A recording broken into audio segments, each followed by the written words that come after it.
Anyway, welcome everybody to the 2020 Ontario Health Coalition Assembly.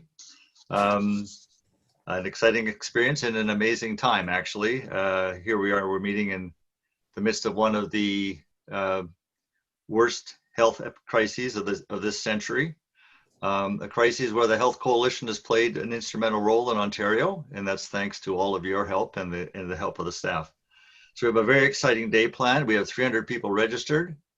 Well, so the first session here is an interesting one. It's on the spread of COVID-19 in various settings among racialized and low-income communities.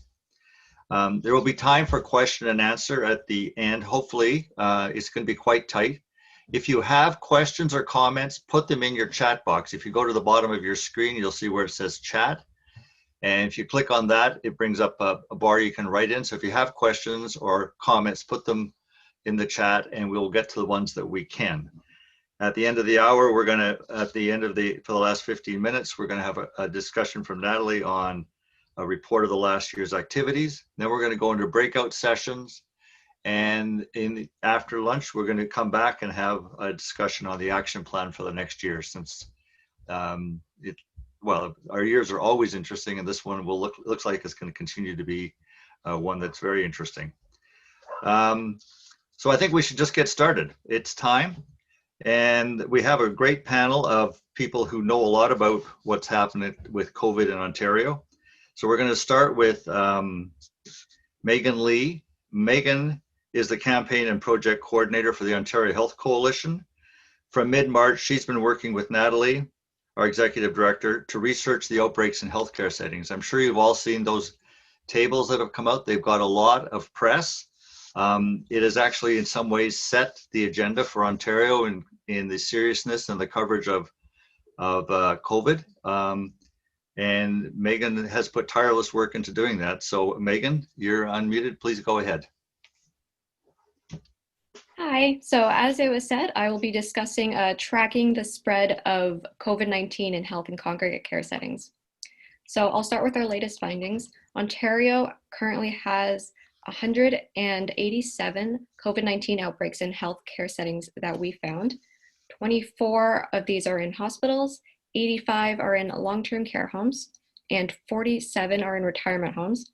There are 22 in other health and congregate care settings. So this is up from 90 active outbreaks in the middle of September. We are in the second wave and it is getting bigger every day. There are 9,187 total cases in long-term care homes, just over 1,000 in hospitals, and 1,700 in retirement homes. So this includes staff, the healthcare workers, as well as patients or residents. Healthcare settings here include mainly hospitals, long-term care homes, and retirement homes, as well as health clinics and mental health facilities. We also looked at paramedics and home care providers who don't have a fixed location, but nonetheless can be the cause of an outbreak. Retirement homes are not technically healthcare facilities, but they've been treated like so in Ontario without appropriate legislation, regulation, staffing, or training. Retirement home staff often give care to residents with increasingly significant and complex healthcare needs. So in hospitals, we did not include every patient being treated there for COVID-19 unless they were involved in an outbreak where transmission happened within that hospital ward and it was spread to staff or other patients. Lastly, congregate care settings here include group homes, such as those for people with disabilities, but not shelters nor childcare centers. So when the Ontario Health Coalition first started tracking in March, we were finding individual cases in various healthcare staff. Some of these initial cases were exposed through international travel before the lockdown. The only sources of this information were through news sources or media, such as, because Public Health Ontario did not publicly list that information at the time. Around the third week of March is when the larger outbreaks in long-term care began, such as in Markham at the Markhaven Home for Seniors and the Pinecrest Nursing Home in Boghagen. In a few weeks from mid-April to the beginning of May, the number of cases in all healthcare settings exploded, more than doubling from around 3,500 to almost 8,000. By this point, it had become evident that the spread of COVID-19 was mainly in long-term care homes, At the height of the first wave in May, there were 291 outbreaks in long-term care homes, 197 of which were active as of the middle of May. Those outbreaks had 7,153 cumulative infections in residents and staff. There were also hospital and retirement home outbreaks. Hospitals saw 92 outbreaks, 48 of which were active, with 621 cumulative cases. Retirement homes saw 132 outbreaks, 88 of which were active, with 1,318 cumulative cases. And other healthcare settings saw 38 outbreaks, 16 of which were active, with 401 cases cumulatively. So this was the beginning of May. Deaths followed the infections about 2 to 3 weeks later. So this is when the majority of the deaths in healthcare happened. On April 21st, we found 400 deaths in health and congregate care settings. And by May 5th, there were almost 1,900. This is an increase of over 330% in 2 weeks. By mid-April, deaths in health and congregate care settings represented 2/3 of the total number of deaths due to COVID in Ontario, and this is still true today in October. While tragic, the death rate has slowed significantly. Since May, we have seen around 350 more deaths in healthcare, totaling to just over 2,250. So in June, July, and August, the rate of infection in healthcare settings slowed, but it picked back up starting September. We are now seeing new outbreaks in healthcare settings every day, but at a lower rate that we saw in the spring. What is notable is how many healthcare staff have been infected, likely due to severe rationing of PPE. There are over 3,300 cumulative cases in healthcare workers in long-term care homes, under 700 in hospitals, 575 in retirement homes, and 600 in other health and congregate care settings. Right now, the second wave features much higher daily transmission rates, even taking into account testing rates. The number of outbreaks across healthcare has escalated dramatically. From mid-September to mid-October, there were 121 new outbreaks, 78 of which were in long-term care. To find this information, we look at each of the 34 public health units in Ontario, all of which report in different ways with varying levels of detail.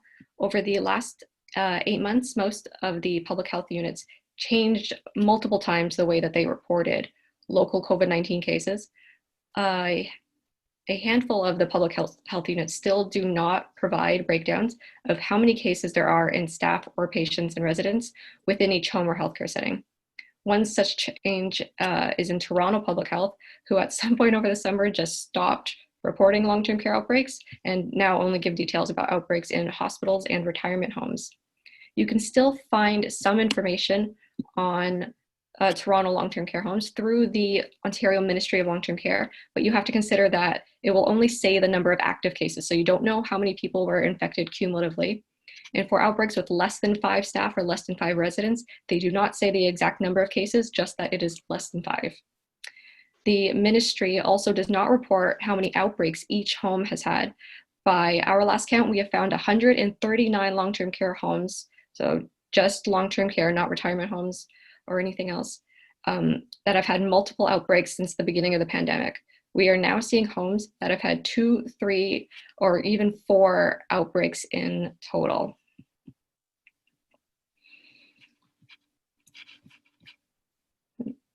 So that brings us to where we are now. Okay, great. Thanks very much, Megan. Yeah, your work has been quite remarkable and it's had a big impact, so thank you. I just want to say my chat's disabled. If we're going to have people writing in, I don't know if that's common, but could somebody see if we can enable the chat so people can put their questions in? I just know that I couldn't if I wanted to. Our second speaker is Riley Sanders. Riley is the Communications and Campaigns Coordinator for the Ontario Health Coalition. Starting in June, when the government allowed businesses to reopen, Riley has been doing research on outbreaks in non-healthcare workplaces. His research has helped to break the story about government and public health authorities refusing to disclose the names of businesses with outbreaks, and he has helped to track the huge outbreaks on farms, food production plants, and in retail. So Riley, thanks for all that work, and the floor is yours. You're unmuted. Thank you, Ross. So as Ross said, we started tracking outbreaks in non-healthcare settings at the beginning of stage 2 in Ontario, which was around the end of June. What first prompted us to do this was hearing and reading about some of the large outbreaks in workplaces that were not in the long-term care and healthcare industry. Because of this fact and the fact that reporting inside had been so poor and misleading at the beginning of the pandemic, we started to track these outbreaks as well ourselves. So at first it was the large outbreaks in food processing like Maple Lodge, Conestoga Meats, and Saputo, where 140 workers at these 3 facilities had tested positive for COVID-19 in May.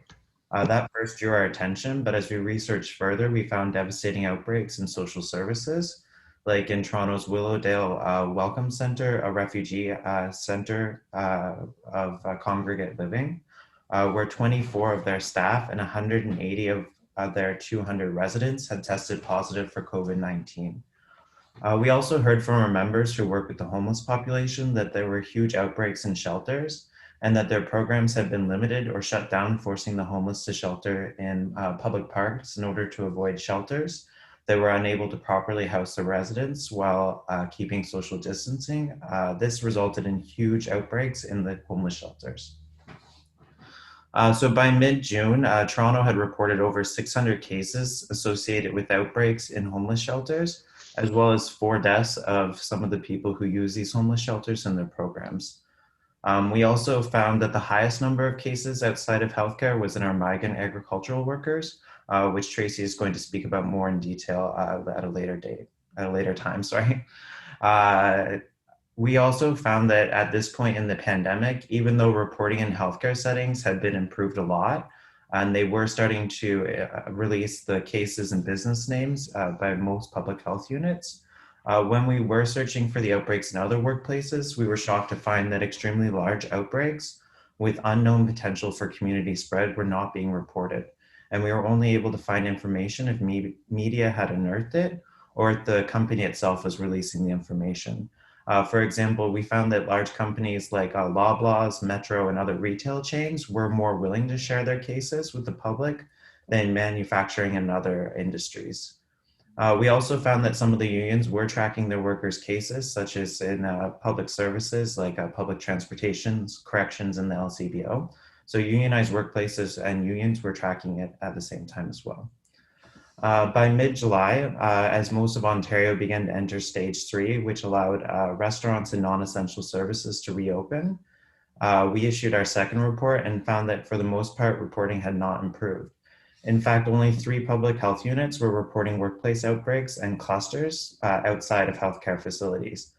For example, at this time, York Public Health had reported that there were 87 workplace clusters and there was 4 deaths tied to these clusters. However, we weren't able to find, they weren't releasing the business details of any of these clusters, and we were only able to find the details of a small portion of these outbreaks.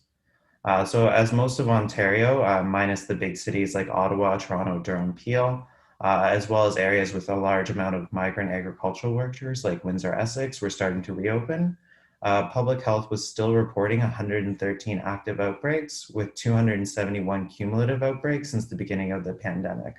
So that was a huge portion of the outbreaks were still active when they were reopening at this time as well. And at the same time, they were still not releasing the names or information of any of these facilities that has large outbreaks too. So at this time, we saw that retail was continuing to grow, agricultural, public services, and homeless shelters. Homeless shelters were seeing repeat outbreaks where they had previously been resolved and were getting new outbreaks at the same facilities. And at this time, we had been able to find 13 deaths tied to workplaces outside of the healthcare industry too. We found 4 deaths in the York region resulting from workplace clusters, 4 deaths of residents of Toronto homeless shelters, 3 deaths among migrant farm workers, which Tracey will give more details about, 1 death in the mining industry, and 1 death in food processing. As we wrote this report, we began to hear from media about large amounts of COVID positive passengers arriving in Canada by airplanes, predominantly at the Toronto airport. This we found really worrying and concerning because the reporting was still not being made available to the public. And as most of Ontario and the Ford government seemed to be really focused on reopening, we found it concerning that there was still no transparent reporting of cases as well. And in fact, these business details were still being shielded from public scrutiny. We began to advocate more for more transparent reporting, hoping that the public would be able to use this information to make informed decisions about what stores and daily activities they want to expose themselves to, as well as being able to analyze why COVID-19 was spreading in certain workplaces more rapidly than in others, so that we could advocate for safer regulations and working environments for the workers, as well as preventing the spread of COVID-19 during these times. Our calls were largely ignored as well.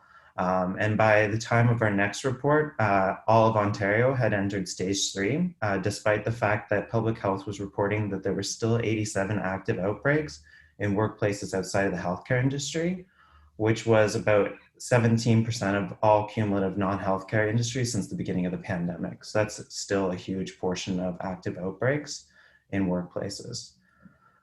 We were able to trace large increases continuing in agriculture, public services, and a large amount of small outbreaks in retail stores.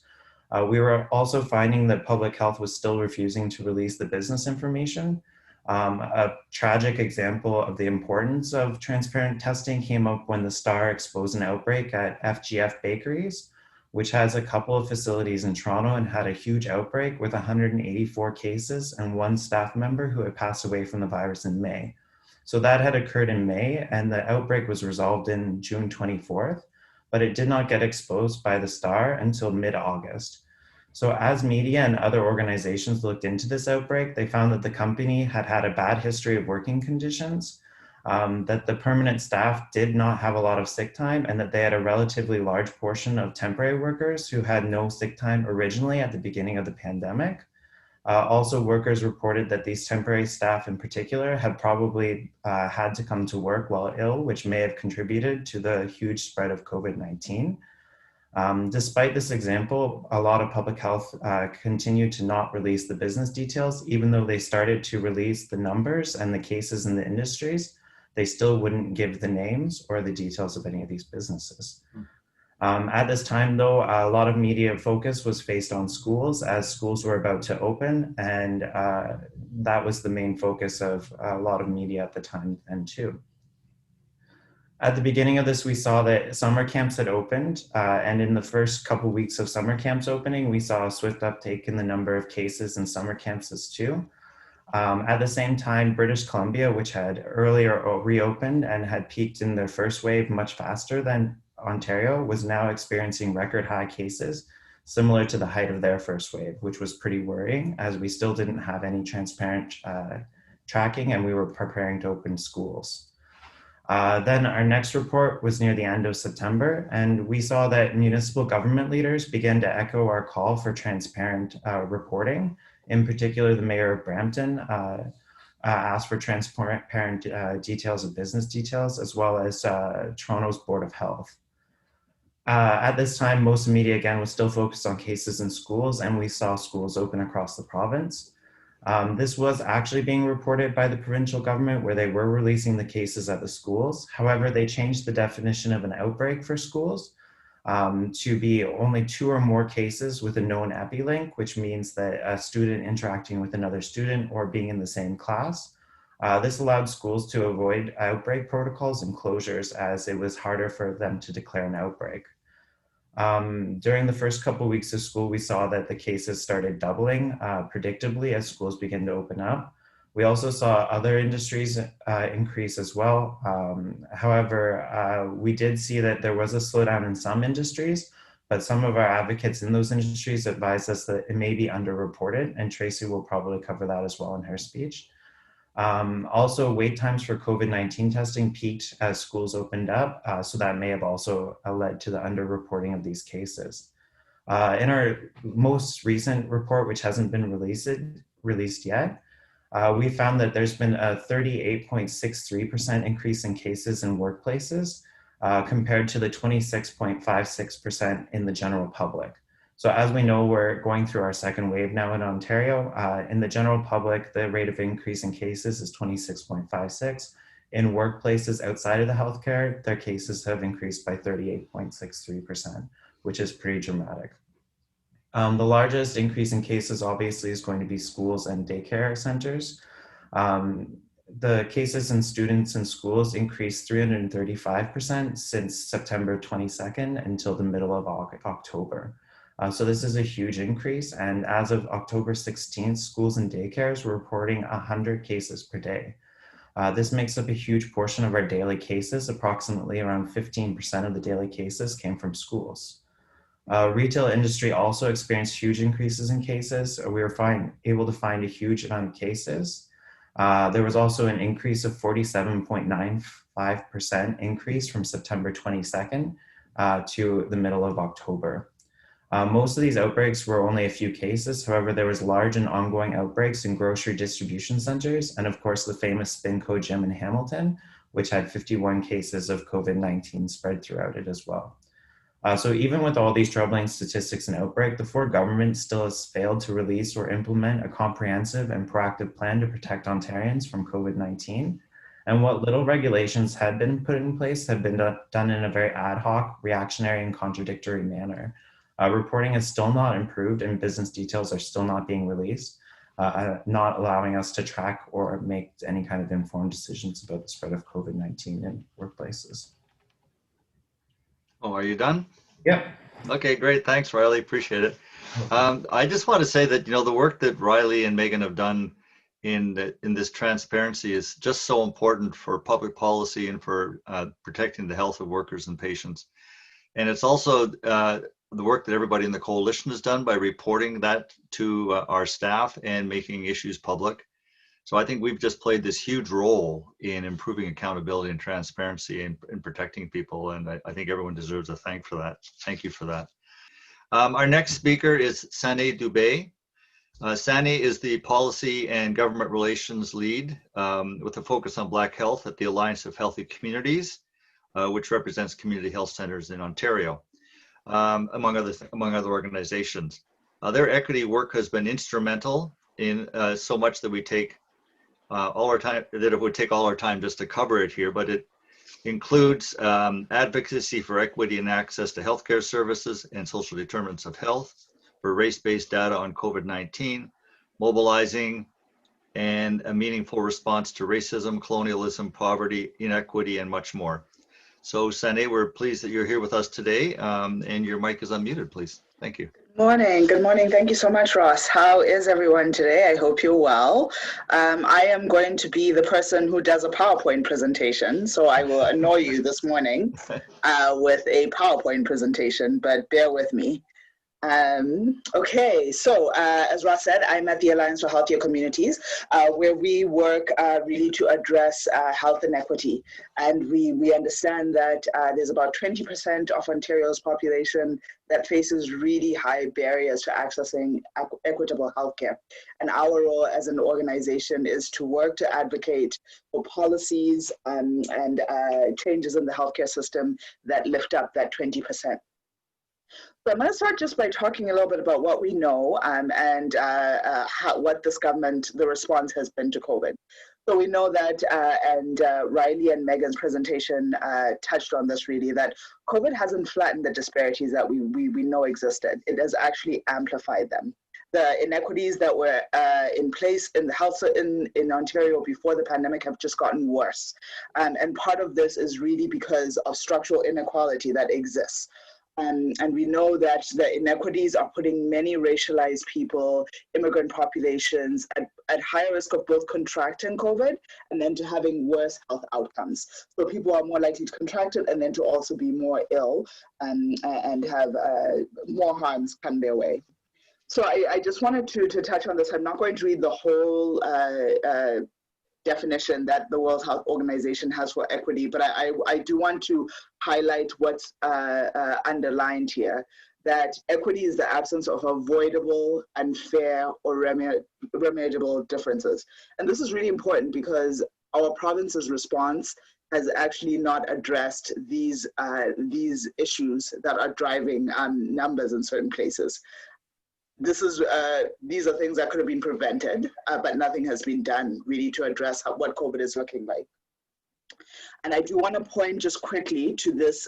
This is a great chart that Health Common Solutions developed. And they did this as part of a project that was looking at testing in Etobicoke and in Toronto's Northwest. So looking at what are the barriers really, what are the determinants of health that have affected what COVID looks like. So this is something that's been lacking in our province's response generally, to think about how is COVID affecting food security? How is it affecting housing? It's a really great chart. I would recommend that people take a look at it if they can, but it really talks about why we're seeing the numbers that we're seeing. We'll give the example of housing. So we know that in Toronto's Northwest, for example, that's where a lot of the cases are right now. And we know that understanding part of that is also understanding the housing crisis in the city, that so many people who live in those neighborhoods often live in places where there's crowded conditions, just because people cannot afford to live in places where there's more space. And we also know that the lack of housing has been a driver for folks who are in shelters also to also be exposed to this pandemic. So there's many issues here that we would say that the province has not looked at closely enough. So who is COVID hurting in Ontario? I wanted to talk just a little bit about the cases that we're seeing amongst racialized people. So a little while ago, ICES did a study where they found that immigrants, refugees, and other newcomers, although they make up 25% of Ontario's population, they have been 43.5% of all COVID cases. So that's a really high number. We also know that there was data that came out from Toronto Public Health. This was in about July, and it found that 83% of COVID cases in Toronto were among Black and racialized people in that city. And this is something that repeats itself again and again in different parts of the province. So Peel, the numbers that are coming from there will also say the same thing. York, different health units that have collected this data. We know that we are seeing that COVID is disproportionately impacting Black and racialized people in many of these places.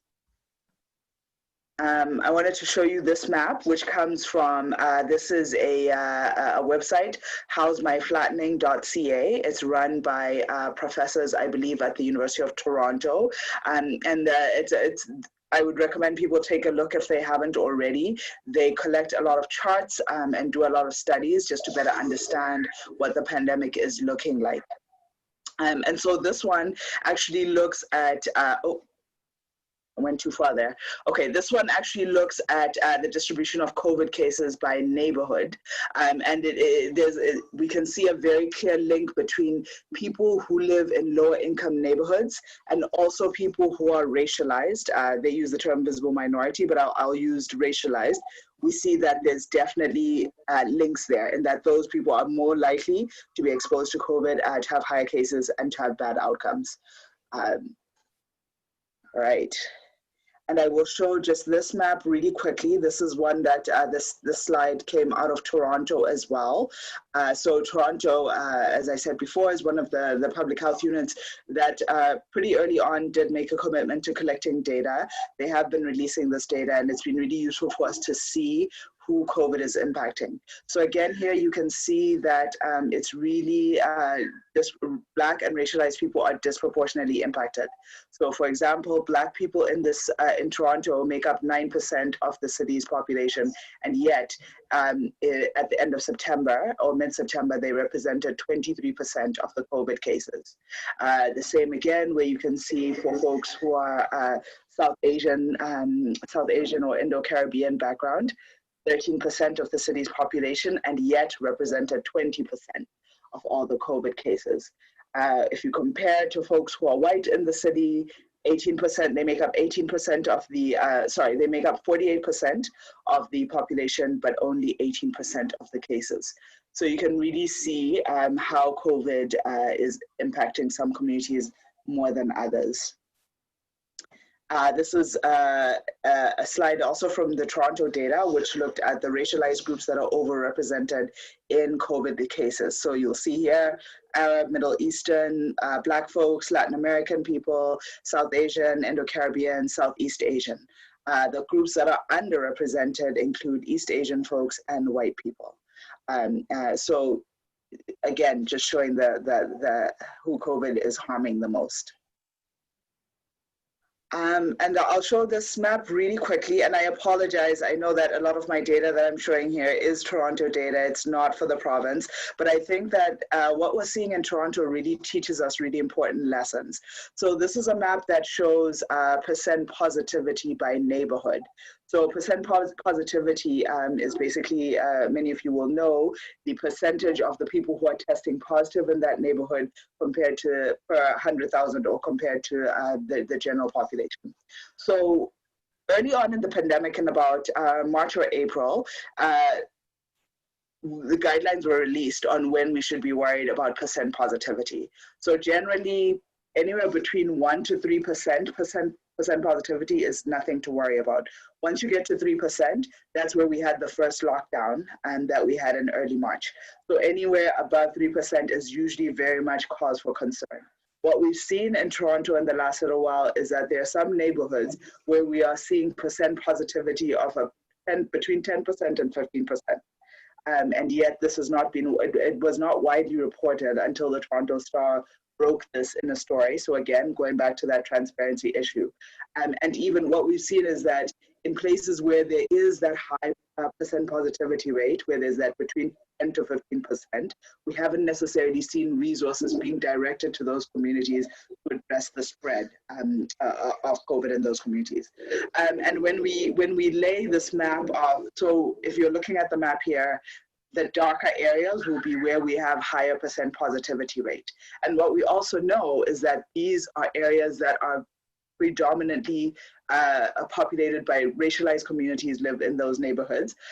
Also, those neighborhoods would be the neighborhoods where there's lower income. They're lower income neighborhoods, so they tend to be the poorer neighborhoods in our city. And yet again, we have not necessarily seen resources being directed to these places to address what's happening. And I'm going to close here just with a quote that comes from Black health leaders who work in the community health sector, who say, "We have always understood that a plethora of factors affect health outcomes for Black populations in the province. Good health is a product of access, social, cultural, and economic factors. Similarly, structural and systemic inequalities are contributors to poor health outcomes. Ontario is home to the largest proportion of Black people in Canada. Here too, as in the rest of Canada, race is a determinant of health." So we know that we cannot separate race, we cannot separate socioeconomic status from how this pandemic has impacted our communities. This is just really something that's important to consider and to think about. I will stop there and hand back over to you, Ross. Thank you. Hi, Sandy. Thanks very much for that. It's just so important to understand how that structural inequality and racism is really affecting people's health. And it's just a valuable information for pushing for certain policy things that need to be changed. So thank you. Our last speaker, and we're getting lots of questions on the side here, just so people know, there's two things. One is that this is being recorded, so it will all be available afterwards for people to look at, and links will be sent out. And secondly, I think we're going to not have time to answer any questions directly at this session. We're going to try and respond to them because there's some good ones here and some good comments in the action plan discussion a little later. So thanks for that. Our last speaker in this panel is Tracey Ramsey. She's a former MP for Essex, and she's co-chair of the Windsor Health Coalition. Hi, Tracey. And she's a trained practical nurse. As an MP, she held portfolios in international trade, justice, and was the deputy labor critic.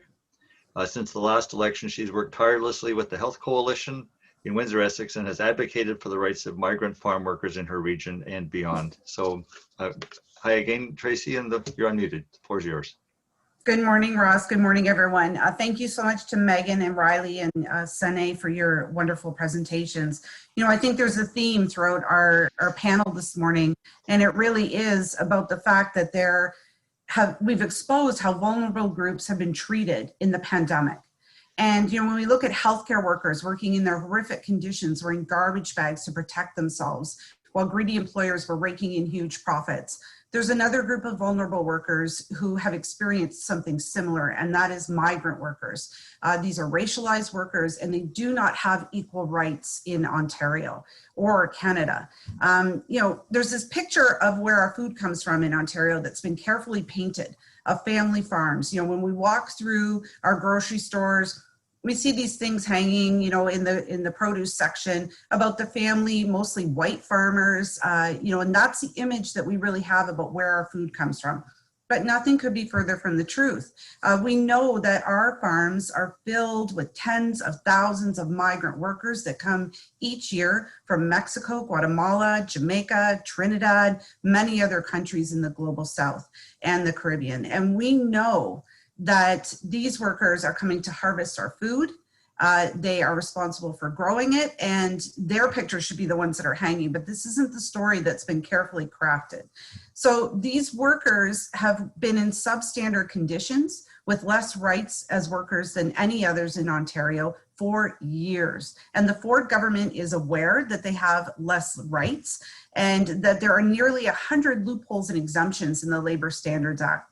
And I want to say that there are many fantastic groups who have done this work throughout the pandemic. Justice for Migrant Workers, UFCW, the OFL, many labor unions, many groups have joined in this fight, trying to stand up to protect these workers. And I want everyone to know that the way that these workers are treated is legal, and it's by design. They live in a culture of fear. Currently, during COVID, they've been locked down on farms, many of them since the beginning of the year. They're tied to one employer. To be able to break that tie and move is incredibly difficult, and very few people, you know, are able to achieve that. So they have no ability to unionize. They're afraid to speak up because, quite simply, what happens to them is they become repatriated and they lose their job. They have obviously, you know, no access to such work in their own country, which is what has led them in a pandemic to come to Canada. And we know that early in the pandemic, employers cut a deal with the federal government to bring them. We still don't know what the details of that deal are.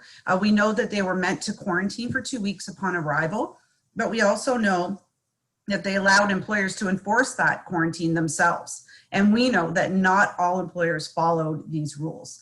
So workers went to work in March with largely no PPE. And this is at a time, you know, in the beginning of the pandemic where, you know, our retail frontline workers certainly were at risk, but we saw grocery stores putting up plexiglass, enforcing social distancing, you know, putting maps on the floor on how to walk, making sure that people were wearing masks, that they were protected. None of this was happening in the place where that food was being grown, in agricultural workplaces here in Windsor Essex and throughout the province. And I will tell you, we have nearly 10,000 migrant workers in Windsor Essex alone. Of course, there are other areas in the province like Niagara, Chatham that have workers as well. So what happened? Workers started to become sick, and they have continued to contract COVID. Bonifacio Eugenio Romero was a 31-year-old worker who was COVID positive and sick. He was placed in a motel room by his employer where he was not being provided enough food. No one from public health was checking on him. His employer was not checking on him. They were calling him every day to monitor his health. And unfortunately, you know, no one was taking his temperature, and he was afraid to call for help. By the time that he picked up the phone and called 911, he was so ill that he made it to the hospital, but it was too late, and he died. And he was 31 years old. And within a week, Rogelio Munoz Santos also passed away in a similar condition. So, you know, we started to hear from workers on the ground that were COVID positive, that were in hotels all across our region, that they were hungry. the first thing that we heard was that they weren't getting enough food when they were being quarantined. So a couple of us got together, we put together 25 food boxes. We showed up to a hotel in Leamington on that first day with 25 boxes, and we're told that there were 90 COVID positive people in that hotel. And when we started to scratch the surface and look around, we found the hotels around in Windsor Essex. There were 350 people that were COVID positive that were quarantining, many of them, most of them on their own in hotel rooms. They had a hotel that was set up for Red Cross. They ended up setting up another one. The Red Cross was also very problematic. We had to go to them to make sure that people were being paid or being fed enough. I'm sure many people saw those pictures of the very child-sized portions of food that were being provided to workers who were sick and quarantining. So we had to advocate for them with the Red Cross. But that number of 350 and more in our local hotels continued for over 6 weeks. We have seen the numbers starting to come down, but I want to go back to that period of time. At that period of time, testing was not available and still remains inaccessible to workers. We still hear stories every day of workers who say, I don't feel well, I'm sick. They go to their employer and their employer denies them testing. So what happened early on is that they, of course, in a very patriarchal way, the public health unit, along with these employers and their association, set up an assessment center in Leamington. Within the first week, less than 100 workers accessed it. And the reason why is no one went to talk to the workers about how they could access that testing. It wasn't open during the hours that they were available to go. They were very afraid to go to that center because they thought that they'd be found out by their employers. And so really no one was accessing that. There was a strong push down here for on-farm testing. One of the first farms that signed up for this testing, Nature Fresh, the first round of testing, 191 people on that farm tested positive in 1 day of testing. So we know that there were farms that had very significant outbreaks. But to date, only 19 out of 176 farms have actually volunteered to have on-farm testing. That first farm, that Nature Fresh number, stopped everyone dead in their tracks, and employers stopped signing up for that testing on the farm. So we know that workers are still struggling to get access to tests. We also know that we're in a precarious situation with these workplace outbreaks. So if we, what Riley was talking about, and thank you to the Health Coalition, because there is going to be a migrant worker report that's coming out shortly that will kind of capture all of this information that I'm sharing today. But we know that in the province, if there are 2 or more people, that is what a workplace outbreak should be. Now we saw public health units that were naming agricultural workplaces, and then ours down here locally was not. So there were many discrepancies in the way that public health units locally were handling what was happening in these agricultural outbreaks for migrant workers. And we know that they've also changed the rules around how they report a workplace outbreak. They are now once again allowing agricultural employers to police themselves. Okay. So they're able to say, well, yeah, maybe we have 25 or 30 workers here that are positive, but they're not working together and they're not in the same bunkhouses. So you don't have to count that as an outbreak. And that's exactly what's happening. So we do not have a true accounting of what's going on with workers right now. And I certainly could go on. There's so much more to share about what is happening in this tragedy really for these workers and the way that they're trying to access care for themselves. The fact that when many of them go to the hospitals, they were getting massive bills that were sent to them. Justice for Migrant Workers, I believe UFCW had to intervene with the local hospitals to tell them that it is illegal for them to send bills to people who are coming to the hospital who are sick. So, they've had to do that work. Now, I'll tell you lastly that we have had many folks try to meet with our Windsor Essex County Health Unit to try to change the Section 22 orders, which are orders that public health units have the autonomy to put in place throughout the province. And again, there are massive discrepancies in the way that these Section 22 orders have been issued when it comes to migrant workers. So locally, we've had a strong push trying to equalize those to the highest standard possible and to push on the Ford government to actually put some orders in place that would dictate what Section 22 orders have to be to protect these workers. Lastly, Doug Ford has just completely failed these workers. And at the federal and provincial level, no one can say that they are unaware of the fact that these workers were living in such conditions, because they have been living in these conditions for many, many years. And it became, just a hot point when COVID was introduced. Workers are still working without enough PPE. There is no provincial directive to ensure that they have PPE. There is no transparency in terms of public health, how they're reporting, how they should be reporting, what they're allowing employers to do. And, workers are not able to be quarantined and paid. So they're afraid to go into that quarantine because they can lose their job. And we need labor law reform. These workers need the ability to unionize. They need the ability to speak up for themselves, and their rights need to be equalized to every other worker's rights. So as I speak, we continue to deliver food boxes to folks every week. As I said, our numbers kind of went down from that 350 height. We are now, last week, climbing again in the second wave, over 150. And when we go to the local motels and hotels, again, there's great discrepancy in the way that they're being cared for.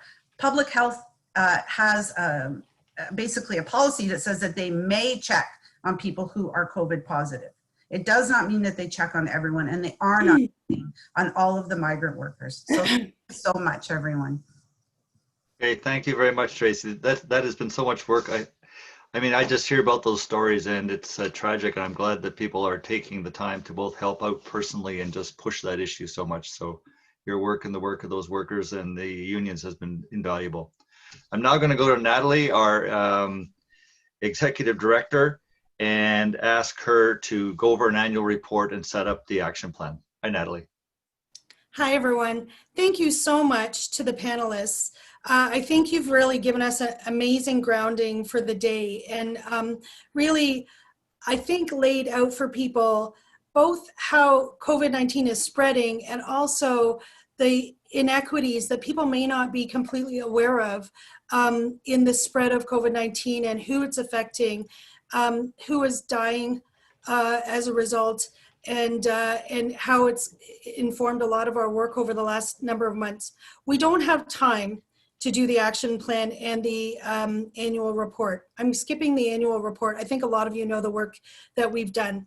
I'm gonna go straight to a very, very quick, I don't even know how I'm gonna do it. I have 3 minutes to do the action plan. I'm gonna just, actually reasonably, I don't think we can do it here, Ross. It's just not gonna work. So I'm just gonna very quickly brief you on what we're thinking of going forward. Obviously, we have a lot of work that we need to continue that we've been doing, including all of the tracking, including the interventions to try and push the government to take the action that is required to stop the spread of COVID-19 and the deaths from COVID-19. And we have been doing that. We've been doing it nonstop. As well as sort of dealing with the individual crises of families, particularly of families in long-term care and retirement homes, and workers across those sectors, and in the agriculture, the migrant agricultural farm workers sector, where we have a report coming out next week. Our plan is to continue the work, the focus on long-term care, where we have seen the very highest death rates. At this point, if you're over 80, your chance of dying from COVID-19, 1 in 3 people who test positive for COVID-19 dies. And what we've seen is a total failure to either move people out of long-term care homes that cannot provide the care that they need, that don't have enough staff, where shortages are critical, where conditions are terrible, to move them somewhere safe, be it a hospital or a field hospital or something like that, not a private for-profit retirement home or a hotel, but a safe place where they can get palliative care, where they can get treatment, where there is enough care for them. What we're seeing still is people dying alone in their rooms with not enough food even or water, in conditions that are unspeakable. And it cannot happen again. So I think that's the biggest emergency that we face right now. In addition, we need to win longer term change, particularly in the long-term care sector, but also in what they're now calling decanting. I cannot believe they're using this word. Talk about dehumanizing, decanting hospital patients by the thousands. These are ALC patients, half of whom are waiting for some kind of hospital care, half of whom are waiting for long-term care or community care. They're being moved out to retirement homes and hotels or home with inadequate care. So those are key emergencies, and they'll be featured in our action plan that we'll go through this afternoon. The other issue is that the Ford government is using the cover of the pandemic to privatize healthcare. Without question, their plan is to privatize surgeries and diagnostics. They have already privatized testing in pharmacies, and they are allowing what are now an array of companies to charge people for COVID tests. This is an abomination. We cannot allow it to happen. And so in our action plan, we will be talking about that. During the summer, under cover of the pandemic, they passed a new law to restructure home and community care, dismantled all public governance of home and community care, and hand off the system to the providers, the majority of which are private for profit. We adamantly oppose, and so our action plan features a way of dealing with that. And then in addition, we're going to have to fight a wave of austerity. The Conservatives at the federal level are already calling for the federal government to stop spending. The lion's share of funding for healthcare has come from, and not just healthcare, but everything during the pandemic has come from the federal government, not from the provincial government. And at the provincial level, we will see large deficits as well, and a big push for austerity, renewed austerity that could last a decade or more after this pandemic. We need to set up to deal with that. And so we've talked about that in the action plan as well. So I'm done. I just want to say one thing before we move to the next session. Because all of our fundraising was wiped out this year, usually we sell garlic and we do events and we're at conferences, and we're able to raise a significant amount of our funding through that. But all of that has been canceled. And we also haven't been able to send out our newsletters because we're not in person in the office, and usually the mailouts garner most of the memberships and donations that we get for the year. So if you care about the work that we do, please do consider supporting it. We will send to everybody after the meeting. Everyone who's here, will add you to our email list. If you don't want to be on, just ask to be taken off. We'll take you off. But we'll send you the action plan, the links to the videos for the day, a membership form. There's also a donate button on the top right side of our website. Please consider doing it. The most helpful thing is people who are able to donate $5 or $10 a month from your bank account. It just gives us a stable level of money that we know is coming in, so we can budget and plan and have staff to do all the work and so on. So if you haven't already, and don't assume that everyone else is, because they're not. We're quite behind this year in donations and memberships. It really does actually make a difference. If your organization is able to, I'm just making a shameless appeal. We would really, really appreciate if you're able to do that. And thank you very, very much. We have a jam-packed day. I'm excited. There are 320 some odd people registered today to join. So it's a very, very full session. And at the end, so we'll have a final plenary at 1 o'clock, and we'll go through the action plan and have the debate and discussion then for it. Thank you. Thank you very much, Natalie, and thanks for all the work. That was a great panel, a great kickoff. Just to tell people what's going to happen now, we're just up against the wall of time a bit here. There are some answers coming up on the chat screen. Please look there.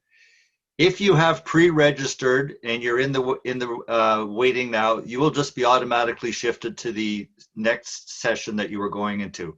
If you're not registered, just stay on, and I gather the staff will work with you and get you into the session that you want to go to.